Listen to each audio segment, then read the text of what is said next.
Mind Parachutes. À chaque idée, des nouveaux horizons. La chèvre de ma mère de Ricardo Kanyama. On pense souvent que l'abondance financière est réservée à ceux qui naissent dans la richesse.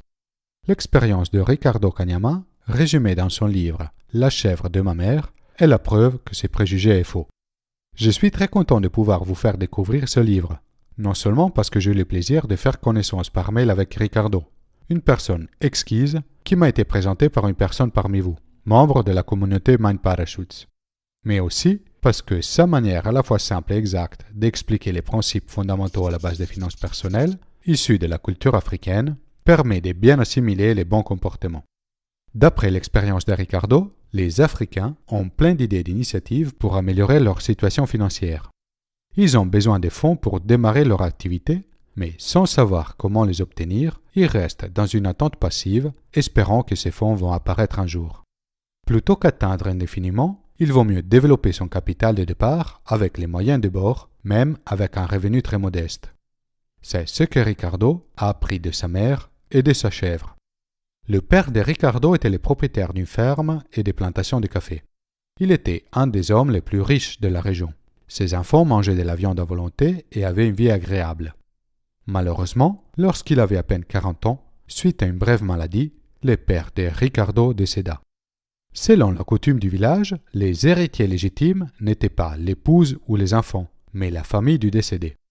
Les cousins paternels deviennent alors les propriétaires de la ferme et des plantations.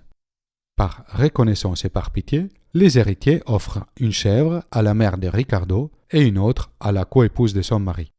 Avec cette seule chèvre, les deux femmes et leurs enfants font retour à leur village natal. Le début de cette nouvelle vie est très dur pour les enfants, qui, habitués à la viande, se sont retrouvés à manger des feuilles de manioc, de patates douces et de courges. Ils demandent chaque jour à leur mère de tuer la chèvre pour la manger. Malgré les supplications des enfants et la souffrance de ne pas les satisfaire, elle refuse. « Je fais cela pour votre bien, car si vous ne mangez pas cette chèvre immédiatement, à la longue, nous pouvons espérer consommer de la viande de temps en temps. » Et un beau matin, pour la grande joie de toute la famille, la chèvre donna naissance à une petite chèvre. Quelques mois plus tard, ce fut le tour des deux jumelles. Grâce aux procréations de la chèvre et de ses petites, en quelques années, la famille possédait un troupeau de chèvres et de boucs qui servaient à leurs besoins d'alimentation et de scolarité. Les choix de l'autre coépouse et l'avenir de ses enfants ont été différents. Confrontée aux difficultés initiales, elle s'est résolue à tuer et à manger sa chèvre sans attendre.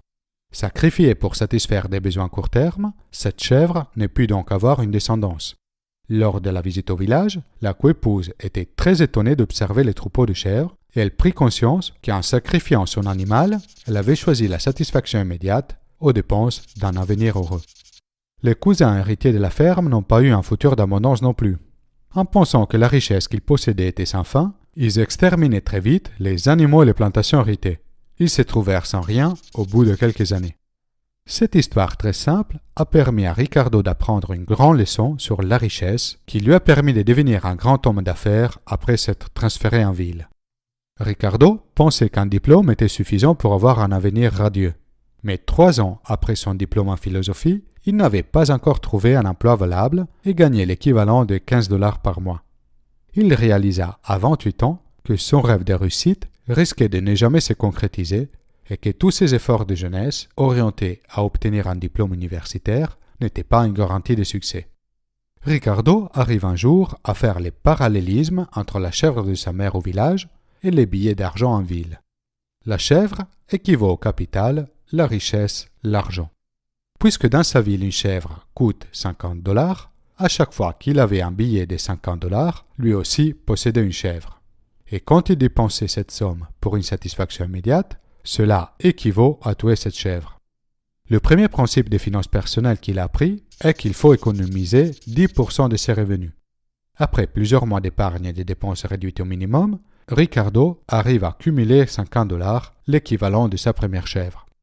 Comment faire maintenant pour faire fructifier ces billets de 50 $? À différence de la chèvre, l'argent ne se multiplie pas de lui-même. C'est là où rentre en jeu le deuxième principe de finances personnelles, l'investissement.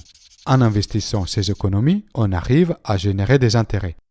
En résumé, la prospérité répond à une loi naturelle, celle de l'épargne et de l'investissement. Pauvreté et richesse sont deux notions relatives qui n'ont rien à voir avec la quantité de l'argent que l'on gagne. Les pauvres est dominé par l'argent. Il travaille dur pour en gagner, mais il n'en a jamais assez pour subvenir à ses besoins. Les riches, quant à lui, dominent l'argent. Qu'il travaille ou non, il a toujours suffisamment d'argent pour vivre. C'est l'argent qui travaille pour lui. Il n'est donc pas obligé d'avoir un job classique. L'escalier du succès financier est composé de 4 échelons. La première catégorie sont les pauvres chroniques. Ils dépensent plus que ce qu'ils gagnent. Même si au départ ils ont beaucoup de capital, ils finissent par devenir de plus en plus pauvres. La deuxième catégorie sont les pauvres équilibrés. Ils dépensent tout ce qu'ils gagnent. S'ils n'ont pas de dettes cumulées, ils n'ont pas d'épargne non plus. Quand leurs revenus augmentent, leurs dépenses augmentent de manière égale. Ils sont très dépendants de leurs sources de revenus. La troisième catégorie sont les pauvres moyens. Ils ne dépensent pas tout ce qu'ils gagnent. Ils économisent une partie de leurs revenus pour la dépenser plus tard pour un projet spécifique. Mais ils ne progressent pas. Ils doivent continuer à travailler pour l'argent. La quatrième catégorie sont les riches. Ils n'économisent pas seulement pour des biens de consommation, voitures, maisons, voyages, mais 10% au moins de leurs revenus est consacré à la construction d'un fonds d'investissement. C'est ces fonds qui, à terme, va travailler dur pour générer de l'argent. Ainsi, les riches n'ont pas besoin de travailler pour vivre. Vous deviendrez riche les jours où vous économisez 10% minimum de vos revenus dans l'objectif de vous construire un fonds d'investissement. C'est le premier pas vers la richesse, le plus grand secret pour parvenir à l'indépendance financière. Ce fonds est destiné à augmenter votre capital et ne doit jamais être utilisé pour autre chose, quelles que soient les circonstances ou les pressions. Ricardo était sceptique que des règles aussi simples pouvaient être la différence entre riches et pauvres. Mais après les avoir mises en pratique, il a pu constater leur validité. En quelques années seulement, il est passé de 15 $ par mois à être millionnaire, en épargnant régulièrement bien plus que 10% de ses revenus et en les investissant pour développer son entreprise, il a pu atteindre des objectifs financiers très ambitieux.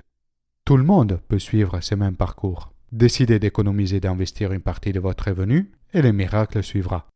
Ce qui est simple en théorie l'est beaucoup moins en pratique.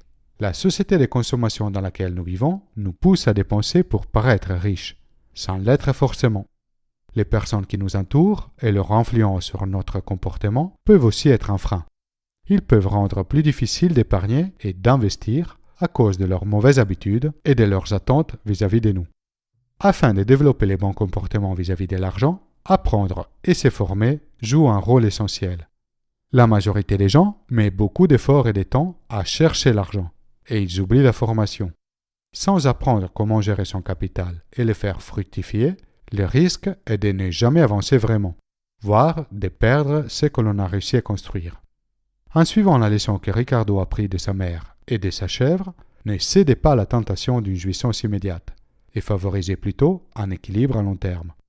Avez-vous vécu des expériences similaires à celles de l'auteur qui vous ont permis d'apprendre sur la gestion de l'argent? Réussissez-vous à mettre en pratique les principes de l'épargne et de l'investissement? Laissez un commentaire ci-dessous. Vous pouvez soutenir la production de Mind Parachutes en faisant une donation via le site Tipeee. Téléchargez la minecart de cette vidéo et de toutes les vidéos précédentes depuis mon site internet mindparachutes.com. Si vous avez aimé la vidéo, inscrivez-vous à ma chaîne YouTube et partagez la vidéo autour de vous.